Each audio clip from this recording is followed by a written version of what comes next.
While serving in the Army, I knew exactly who I was. Every morning I woke up with a mission and a plan. People depended on me.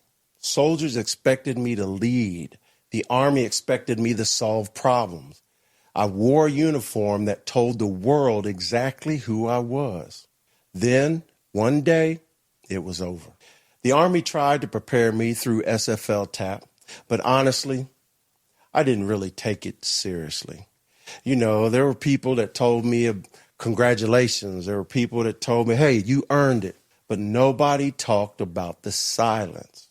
I never stopped to think about what it would feel like to wake up without a mission. I never considered that walking back into the civilian world could actually hurt me. Then one day, I found myself stranded on a path I never walked before, with no signs, with no rank, with no map, and no logical direction for me. I wasn't afraid of finding another job. I had a plan for that. I was afraid of not recognizing the man I'd become without the uniform. Welcome back to 4 Titles, 1 Truth. I'm Tommie. And I'm Lance. What happens when something that defined you for decades suddenly becomes part of your past? Today's conversation is why becoming a civilian was harder than serving. Let's get into it. When did you first realize retirement was or wasn't going to feel the way you imagined it would? Probably like a month after I was retired. Because that first month, man, I was still getting up at, waking up at 5, ready to go, go to work and feeling like I was missing, waking up and feeling I was late or feeling like I was missing something. And then after that month, then it was like, okay, I can go do whatever. I don't have to be rolling at 100 miles a minute. I don't have to be looking at my phone just to, to see if somebody texts me about, something. It was just, I guess I finally learned to slow down. And that's what I wanted to do. Mm-hmm. I wanted to slow down and not be worried or stressed about,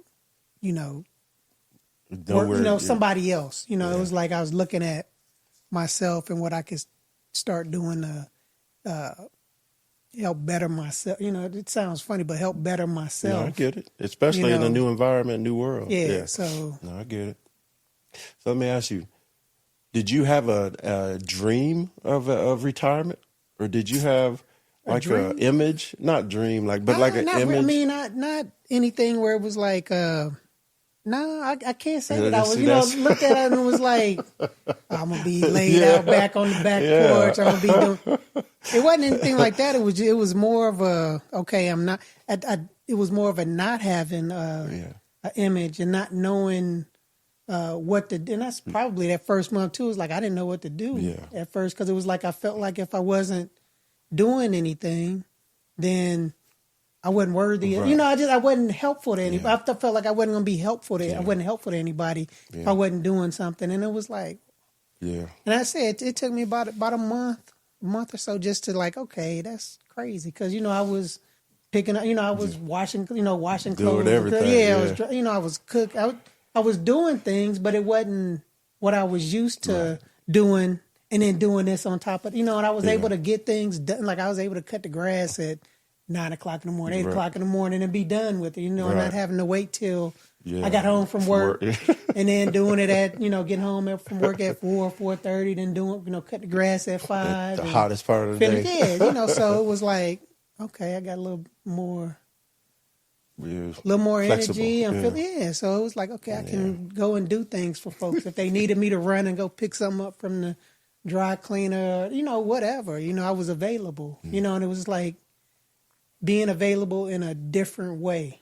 Yeah. Because, when we're at work, when I was working, and same probably you, we were always available, and it was like for whatever, anytime, whatever I was doing, if I wasn't at work, I was available. If I was at work, I was available. So it was like, okay, this is the new me being available, and I think I like it a little better. Right. The pay's not as good, but it's still I think I like it better. I feel better, How about you? So, like the question I asked you, I'd never had like a dream, fantasy idea of what retirement. I was that guy that didn't even really think about retirement until retirement was really hitting me in the face, you know. At 27, no, I wasn't thinking about it. 28 years, no, it didn't really dawn on me. 29 years, that's when you get that email. And that's where, you know, and not to say I never had a plan, you know, I don't want people to think that I didn't have an idea or a plan of what I wanted to do, but the plan that I had was, it did not end up being what I ended up doing. So, yeah, I mean, that's what I said. I had options. Yeah, You know? There you go. That's a better word for it. And so when I finally got out of uniform, that next day, Nikki and I got in the car and headed south, right? We were in Virginia. We stopped off at her pop's house, stayed there a couple of days, and then headed down to Texas. So during those first few weeks, you know, hopping and popping, felt like I was on leave, you know what I'm saying? Yeah. And then after I got past that 30-day-ish mark, where you know you ain't going to be on leave for this long, then I started to start itching, you know. That's when I started, because during that whole time, you're still getting phone calls from when you just finished work, and you're still getting phone calls from your battle buddies or whatever that you could help out, you know, because you're used to talking. And so I was still sort of in the job. Still sort of in the job, but not there. And then I'll say after about 60 days, I was still on permissive TDY, but, you know, then you start to, that muscle memory starts to kick in, and you are looking at your phone like, why am I looking at my phone? And then you are waking up early, like, why am I up this early? And then, so to fix that, I jumped into the gym, you know, started going to the gym, and that took up a good hour and a half in the morning. And then it would take a lot of energy out of me, right? And so I was feeling better. The plan was, I also should put this out there, was I was going to not go back into the workforce for a year. Okay. That was the plan that Nikki and I had, because she was concerned that me getting out of the military would cause issues. And she wanted to try to do what she could to get the stress off of me. Right. Right. And which was a great plan on paper. But I was in the gym. I was killing it. I was getting in the best shape of my life, for real, man. And then my back went out. Ooh. Yeah. And when my back went out, that sort of seemed like the start of different things going on in my body, you know, and it was just like, what is happening? You start noticing more stuff. Yeah, you know, and so like I've been hurt on duty, but most of the time I could still at least suck it up and get to the office, you know what I'm saying? Maybe I don't do PT this morning, but I could still go and sit in meetings. But when my back went out, and it wasn't like I was throwing up a bunch of weight, it was, I think I was brushing my teeth or something. And it laid me down, man, for 2 days. And while I was down, that's what started the things creeping in my head, feeling like, you know, what are you going to do? What value are you bringing to the house now? That's always it, bro. Yeah, man. And so that's when I started to, how are you contributing? Yeah. And I started to hover on, am I relevant anymore? You know what I'm saying? Because ain't nobody calling you Sergeant Major, you know, when you walk out the house. It's like, hey, you know, when you go to the VA, it's even worse. You know, you get to see your brothers and sisters that are aging, that are down, you know, by themselves, sitting in corners, slowly walking around, you know. So then that put in my head, like, is this where I'm going to be in 20 years, whatever? Right. So now I got that on my mind, you know, and then you come back home and Nikki's, she's a travel agency owner, travel advisor, and she's goes into the office, you know, at home, but she goes to the office and she's got things to do. She's got a plan. And so I'm sitting there like, okay, I cut the grass. You know, what's next? Yeah, you run out of things to do when the house is no longer needs your great ideas to live in it. You know, so it took me not a while to realize that it wasn't going to turn out like I thought it was, because, like we said, we didn't have those dreams or whatever. But it took me a while to truly understand I wasn't in the military no more. Yeah. Yeah, and then after that, it took me a while to find out what I was going to do, because the plan I had, I didn't want to do anymore. Tell you, man, and I tell you too that I also felt like I was doing something wrong, because I didn't. Yeah. I never saw anybody like retire and then like see I them did. every day. Yeah, I never saw anybody, because my father, he basically retired from one and went position, went back to work doing something, and he worked for another 15 years or so after he. I was like. So should I be doing something? That's another great point. Didn't get to see somebody going through a real time, because my dad did the same thing, but he did slow down though. But he went from steel worker to now he was helping at the golf course. Mm-hmm. He was the guy driving around the golf course helping out and stuff. My mom worked till her 65, 66, 67. I mean, she was still going. And she was up there moving. So I was like, should I be doing something? Yeah. But okay. So looking back, do you think you were grieving when your military career came to an end? And when I hear grieving, no, I'm gonna be honest with you. When I hear grieving, I'm like, that word's a little too strong, right? You wasn't sobbing? Not in the beginning, you know what I'm saying? Because in the beginning, it's like freedom, you know what I'm saying? You see the finish line, and you're like, I got to get to it. And then when I had my retirement ceremony and final out everywhere and cleared the house we were in, and then you move out and you just like lighter, But like we talked about before, when you start to, when you realize you're not on leave anymore, right? And then that muscle memory makes you feel like you still got to do stuff for the Army. That is not grieving. That is maybe missing it, right? Mm-hmm. But months later, when I've made the decision not to take the plan I had. I'm only 6 months out of the military now, and I'm debating on whether or not I should get back in the grind. I'm looking at how or if and how I can help Nikki with our travel business. Am I a travel advisor? Just trying to figure out what I'm going to do. It sort of does turn to grieving when I start thinking about looking back and like, man, I was a sergeant major in the United States Army, man. I'd walk into meetings, people standing up. You know what I mean? I'm like, when I go to talk, people just be quiet.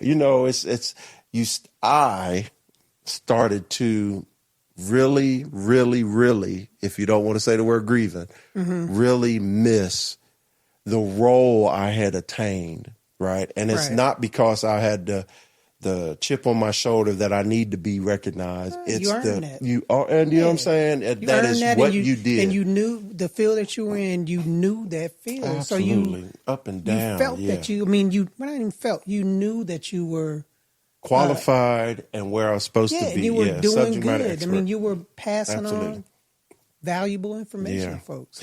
So eventually, it came very close to grieving. Yeah, it came close because I started to spiral, man. And unknowingly, even being a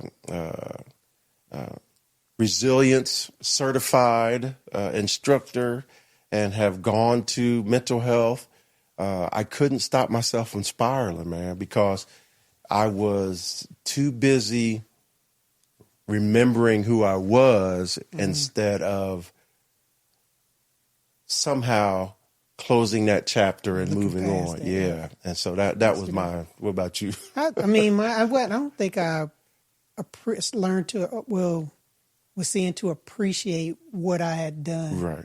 Because a lot of times, especially when I'd say for me, especially when I was younger in the career, just complaining about stuff, not really truly understanding stuff. And then being in the time that we were in and getting out, I was like, man, I know what I know my job. I know what I'm doing. I understand.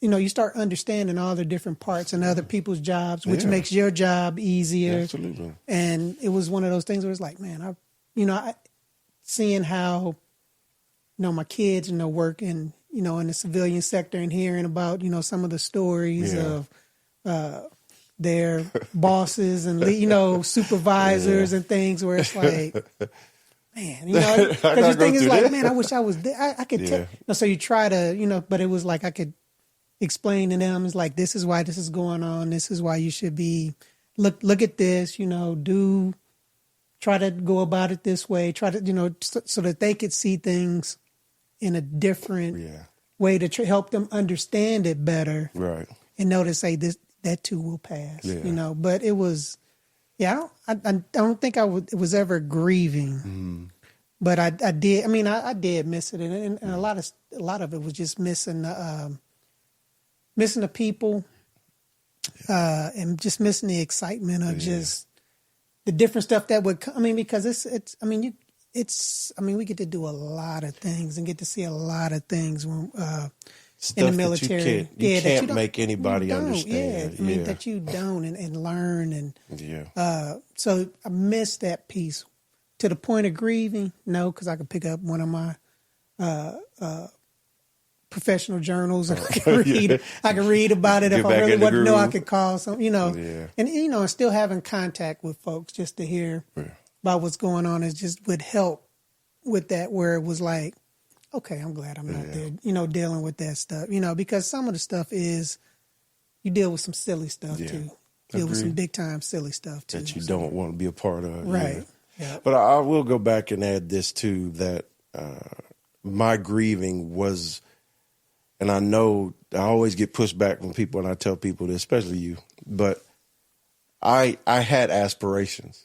Mm-hmm. You know what I'm saying? I didn't get to become a brigade command sergeant major. In my mind, when I got selected for sergeant major, that was where I was going to end up. Mm-hmm. You know what I'm saying? And so that was the ultimate goal. Absolutely. And so that was part of the path I was on. And that's the first time that my dreams or wants to be in the military didn't come true. You know what I'm saying? So there was more to it. I'm not saying that I thought I was a failure, but I definitely thought I fell short of where I should have been. And so I do have that to add, but. No, I understand, because it's jobs. Yeah. I mean, it's just jobs that you would like to have. Absolutely. That are. Yeah. That you think are defined, that divine, like that says that absolutely. Absolutely. Yeah. I was the cream of the crop. Yeah, absolutely. Yeah. What parts of military life did you never realize had become part of your identity until they were gone? You already said it, waking up. Yeah, I mean, just that, just the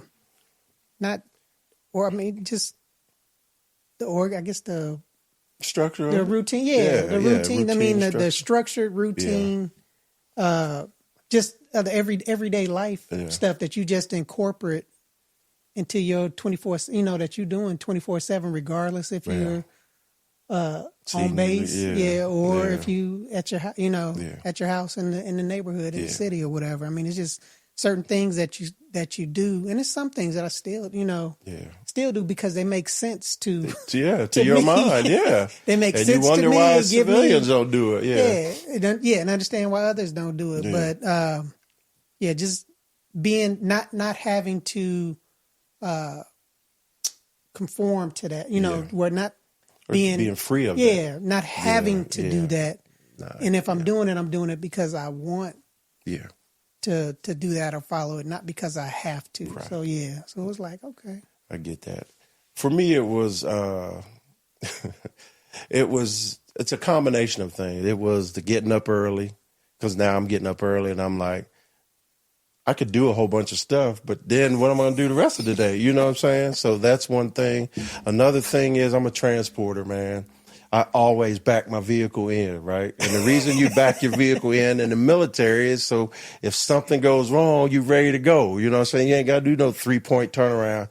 So doing that and now realizing I'm holding up parking lot traffic trying to back in. So, so stuff like that. The civilian clothes that we used to wear to functions as senior leaders is all in your closet. And then when you wear them outside to other places, people look at you like, why are you wearing a golf shirt? What are you doing? Yeah. Why are you wearing jorts? So I had an incident. I'm going to tell you this story, right? We was coming back, Nikki and I was coming back from a trip. And I had on one of them old button-down shirts, one of them, I forgot the proper name, but show up to one of the functions going on.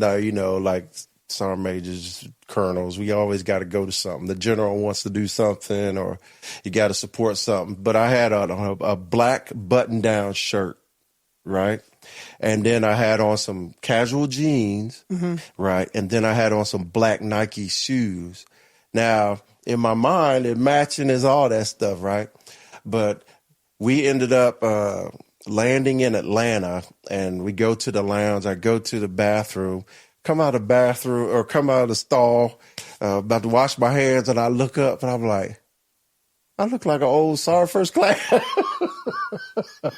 I'm like, what is happening? So I'm like, I stand back and I'm looking in the mirror. I'm like, the shirt I have it's great for my shoulders, but too big for my waist. So I'm looking like I got a plastic bag on or something. I said, I got the jeans on. We'd been on a trip and I didn't bring my clippers, so my hair needed cut. And I'm just like, what is, so I went back to Nikki and I sat down. I said, your boy tripping. She was like, what? I said, how about I look like an old retired Sergeant First Class somewhere? Trying to dress age appropriate. Just learning that piece of it. It was just like, okay, it's okay to. And I was like, I know somebody in this lounge is going to come up to me and want to look at my record and see, how can I help you become a Master Sergeant in the United States? But I just felt like, I was like, what is happening? So I've had to get rid of a lot of clothes that I don't have to wear the Army functions no more, and start using my personality more to dress the way I dress. And you also got to be careful not to try to act like you a hip little kid. That's dress age appropriate. I had some jeans. I'd be like, am I too old to be wearing these jeans? Or you pull them up like, why are they so tight on my legs? So there's a whole bunch of things. I could go down and name a bunch of things, but I can say the opposite to that is finding, like you said before, freedom, man. And just not real, like I never would, but if I get a DUI, it ain't messing up my career. No, it's messing up my life. Right. But I don't have to worry about my career. If I'm late coming back, or if I sleep in or whatever, DUI was extreme, right? Never had one, but just those type of things, man. It's just like the reality starts to hit you that you don't have to be that way anymore. And then, are you willing to change it, or are you just going to stay that way? Because you think that keeps you connected in some way. Because I know there's people out there that still dress that way. Yeah, like they're going to a military function. So you can point them out. Yeah, you can see them. And it's still surprising to me, because I do feel free, and it's been 5 years now. People still, you were in the military, weren't you? I'm like, it's about the haircut. Well, but you think you've gotten some of that off of you, but the reality of it is you haven't. Got a little facial hair. That's about it. That's it. Yeah, and I can't grow no full beard, so it's like, yeah, I'm stuck. So how do you build a new purpose without trying to recreate your old one? This is where I stumbled, right? But this is also where I found salvation, right? And so, I always see myself as competent and capable, right? And those are military terms for sure, right? And so that means I'm always trying to study. I'm always trying to prepare and always trying to be that. And so that got old too, you know, because I'm no longer in the military. I don't care if I show up 10 minutes early anymore, but it took me forever to get past that. Hey, people will wait on me now and tell me I'm late, and I'm like, I don't care, you know, unless, of course, it's super important, but he knows I am not worried about staying locked in on time, and my wife definitely knows. And I think it's partially I do it unconsciously to prove a point to myself, you know what I'm saying, which is crazy. Ain't nobody gonna say nothing to me. Yeah, and if they do, that matters. Yeah, so what? You know, yeah, I was late, you know, but that got old, trying to still carrying those. And so the thing that was my salvation was I found interest in something. And like I told you, I was trying to figure out how could I not go back into the workforce because of fears of becoming the same person I was, right? Meaning starting a job and then giving 100% in that job so that I can be the best at that job. And that is a great thing to do. That's gotten me to where I am now. But it also, my priorities now are Nikki, my family, and me, right? And so I didn't want to leave the house again, because if I left the house, I knew I'd get caught back up. And then I didn't want to sit and do like a job where I was sitting on a computer all day when I got all this fun around me, you know? And so what I ended up doing was I finally came to the conclusion it would be best for me and my family if I found a way to help Nikki with our business. Right. And once again, this is her dream, but it's our business, right? And the reason I said it that way is because she leads it. I had to learn and adjust myself to just calm down and follow, right? I ended up finding interest in social media. I started finding interest on how to figure out the algorithms and stuff like that. And yes, you did. You figure them out too. Oh my goodness! But it took me a while, and it's frustrating. But it gave me something to put energy into, right? And it also, personally, it raised my value. I felt to the house. You were able to redirect that energy that you had when you were working on active duty, into other a space things, that was better for my That, family. Absolutely, that would give you that same high. Absolutely. You know, and I will say this, men, I'm only speaking from a man and a black man, right? In this situation, we have to feel like we are adding value. Right.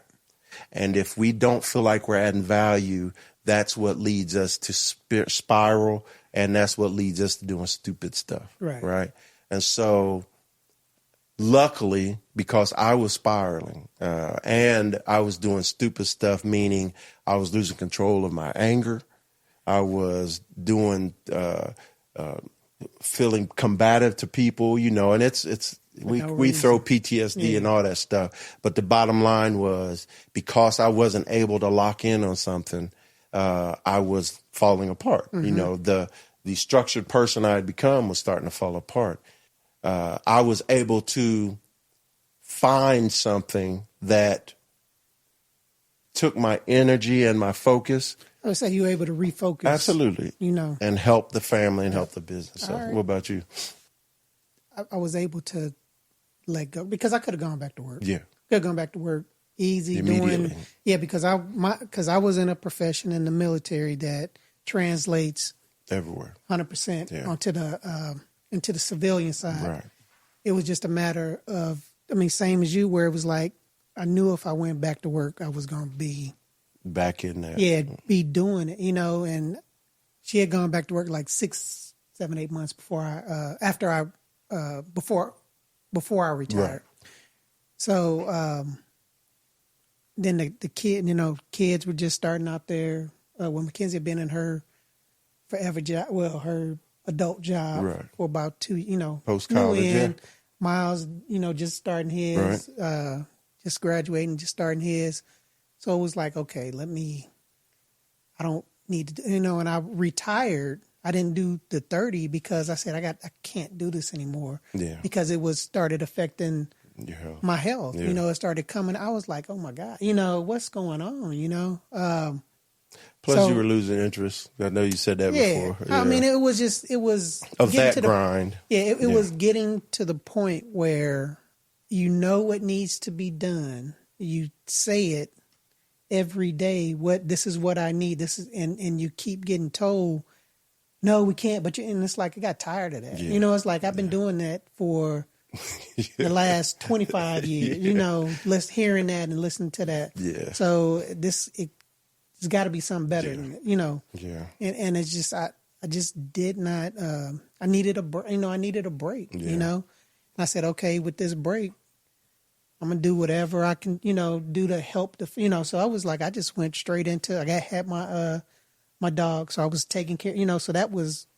I wasn't at home by myself, so that was something that helped me out. And it was like, okay, I got to take care of these jokers. So doing the walking, the routine that turned into getting a routine with them, and then with the family, it was helping to support them like however I could. If it was just listening to problems that they had, if it was being able to give them good advice on things, it was supporting my wife, as she was doing her thing and moving up in her new job and area. So I found a new, found and was able to accept a new purpose that made me feel, I was like, I'm good.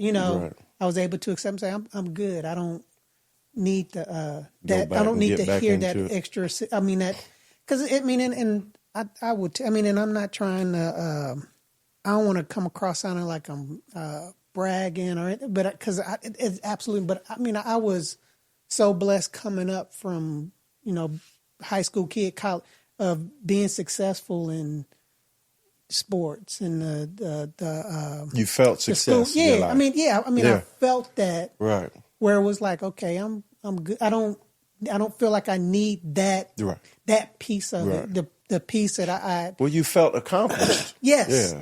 I mean, and the thing that will make me that I feel now that makes me feel accomplished is seeing my family doing well and being able to help them. Yes. Where it's like I'm not looking to make any money. I'm not making any money. I'm not getting paid for this or charging any. This is because I want to do. And it makes me. That's what makes me feel better. Because I know that if I went back to work, I would be right up in that. That's the thing. That joker, going as hard as I could. Just because it's like it's almost a drug to where it was like I got and if you enjoy taking especially in the healthcare field, you have to commit somewhat enjoy taking care of people and because that's what because you can't do that job well if you don't have some type of heart and well there's some hardened people in that field but you have some but you can you can definitely tell them apart you can pick them out so but I just tried to find I did find purpose in doing something else and then whenever we started doing this show this was awesome this was awesome because it was like we had all this stuff that we could talk about that we don't normally talk talk to other folks about. And are you here when you're talking to your friends about some stuff? You're like, why ain't you never say nothing about that? Then what's going on? So. No, I got it. Yeah, and that's what. Yeah, you're right. I mean, the hardest part was building a new purpose that made me feel I added value to my family. Yeah. And that is tricky because if you're not bringing in income, then that's connected to a man and value. Mm-hmm.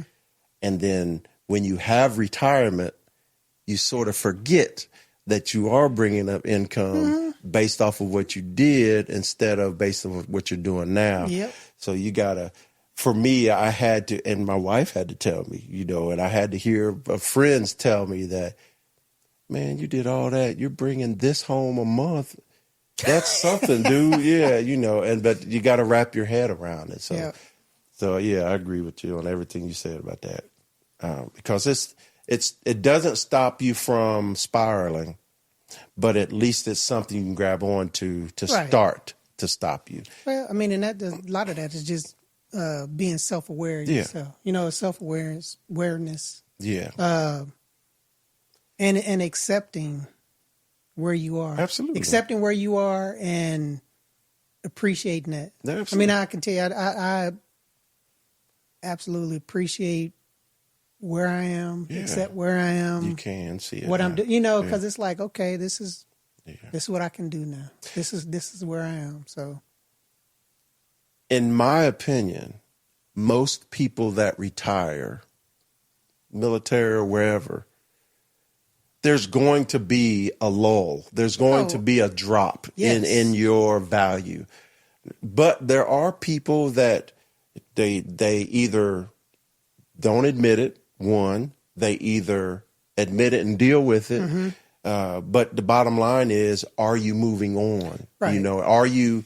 Are you being successful at whatever pace you choose to be after you've given so much of yourself? Right. And because I know battle buddies that seem like they're loving their life.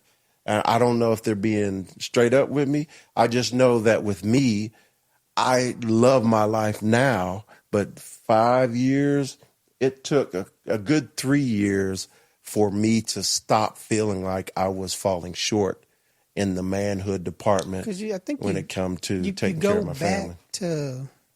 Looking back to what you did, and feeling like that's what worth is, or that's Absolutely.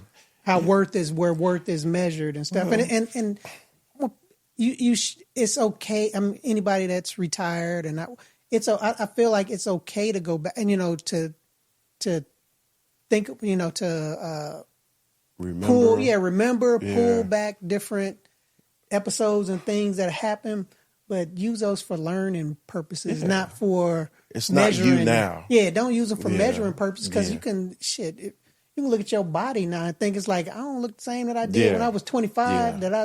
Yes. Like, where did these little wrinkles or these come across my forehead? I mean, so yeah, I mean, we shouldn't use those as if I am not doing it now, if I can't do it now, then I'm not less. I'm no good to anybody. And that's hard to tell somebody, and it's hard to. I'm a perfect example of that, right? Where I always felt I was the strongest in the room. I always felt like I was, once again, competent and capable. You know what I'm saying? I thought I could outrun people. There's so much stuff that I always thought. And that is stuff that was energy. That was stuff that fed me. And now I can't outrun nobody. I'm not trying you don't have to outrun that's nobody. my point. That's what I was working to. That's not your purpose. That's what I was working to. That is not your purpose now. Changing your mindset to understand it's not your purpose is real. And it depends on the type of person you are. But it was a challenge for me to stop worrying. Like when I walk into a gym, worrying about what I used to do, or seeing somebody do something, and I'm like, you think that's something? And now I mess around being in the hospital trying to do something, real quick. Yeah, but it took me forever. I said 3 years to get out of that mindset, that competitive mindset that even to this day, you start drinking bottled water and I have a bottle of water. I'm going to finish that bottle of water before you. If I don't, I'm going to throw that bottle of water. If I'm playing spades with you and I lose, witness right there, I get irritated. And it's but it's something that I've had for so long that that's just being competitive. It is, but it also can make you believe you're what you used to be instead of what you are. I tell you, losing spades, I can calm down from, right? But if we're wrestling or if we're lifting or if we're racing or something like that and I lose, that will affect me. I'm talking to the point where I will quit talking. I'll go sit down somewhere and I have to get myself out of that. See, my son helped me to come to that realization real quick with the physical stuff. Some of the working out, going to the gym, working out stuff. Where you pulling up weights and things like that. Because I went with them.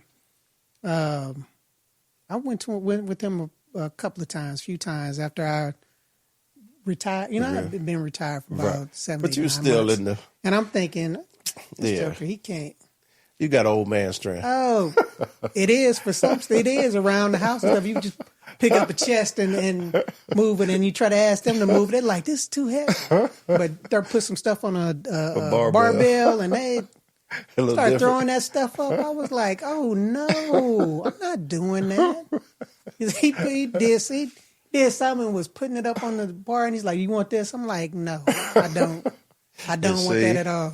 Tommy the better there. Yeah, I got this. I was good with it. And I'm like, I'm not doing that.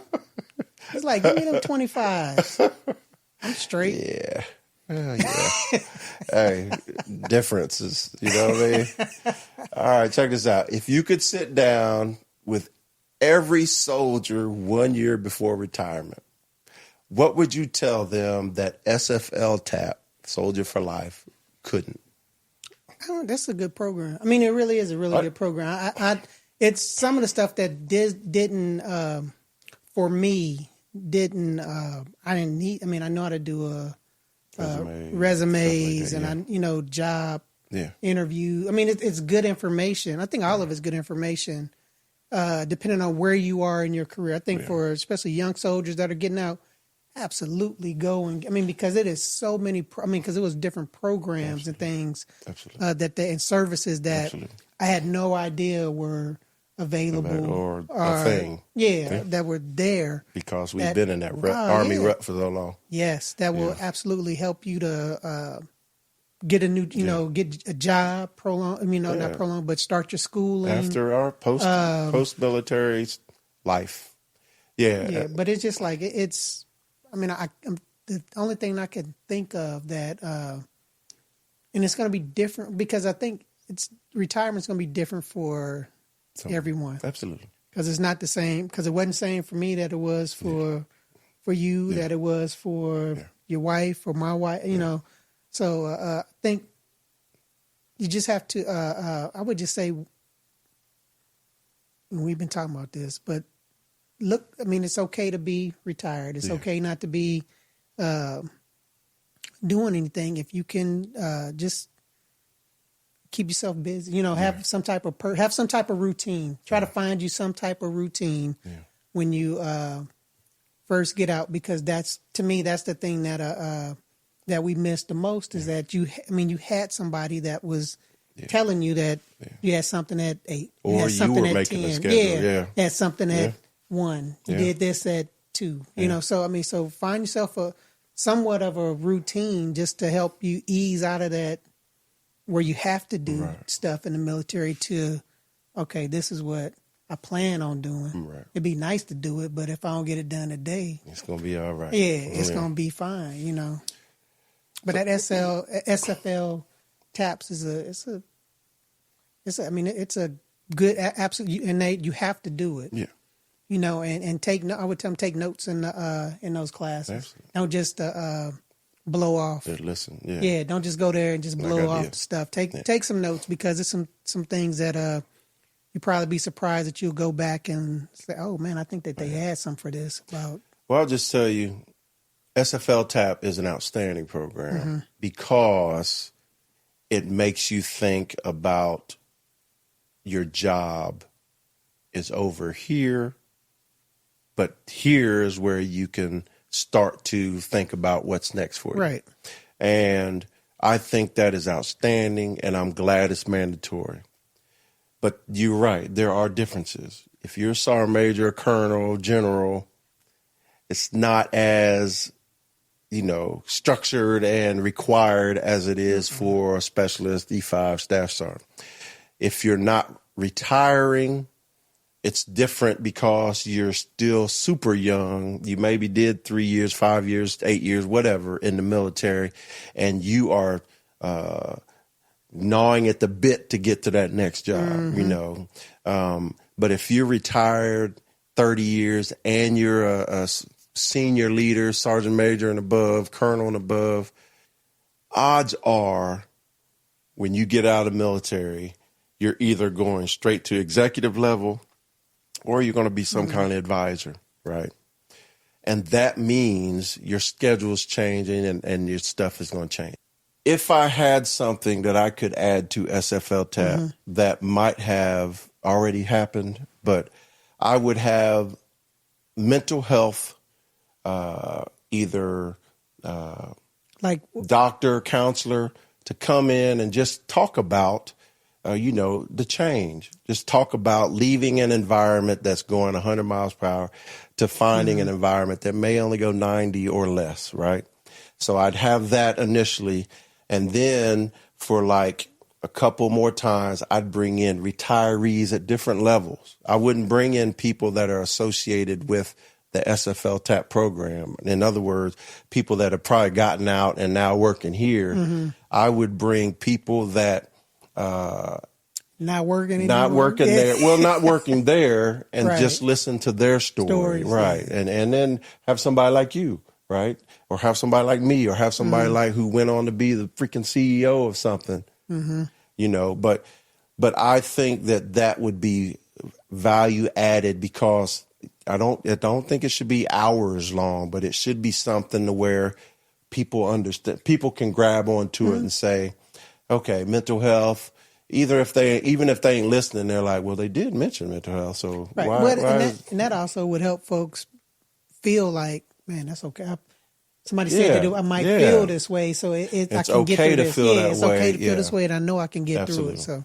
So that would be my only fix, man, is just when you're going through retirement, start seeing a mental health person, not because it's a check on the block, right? But go see a mental health person and then tell them how you honestly feel. Right. And then after you get out, still sit down with somebody and tell them how you feel now, Right. so you can compare the two. Because if your mental health is strong, or if your plan is strong, or your dream is strong, you'll have less problems. Right. I hope you got a good support. Absolutely. You got a good support group. Yeah, all that stuff. You have all the stuff that's required for good mental health, you'll be okay. Yep. But if you're unsure of what you want to do, or if you're concerned about leaving and concerned about the new life or whatever, just everybody, mental health.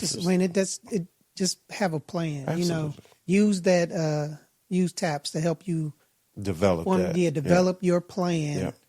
for afterwards if you don't have one, or if you're not thinking about Absolutely. one at the time. But If just nothing make your else, plan. SFL TAP will remind you that you're retired or Right. you're getting out of the military Yes, you at a will. minimum.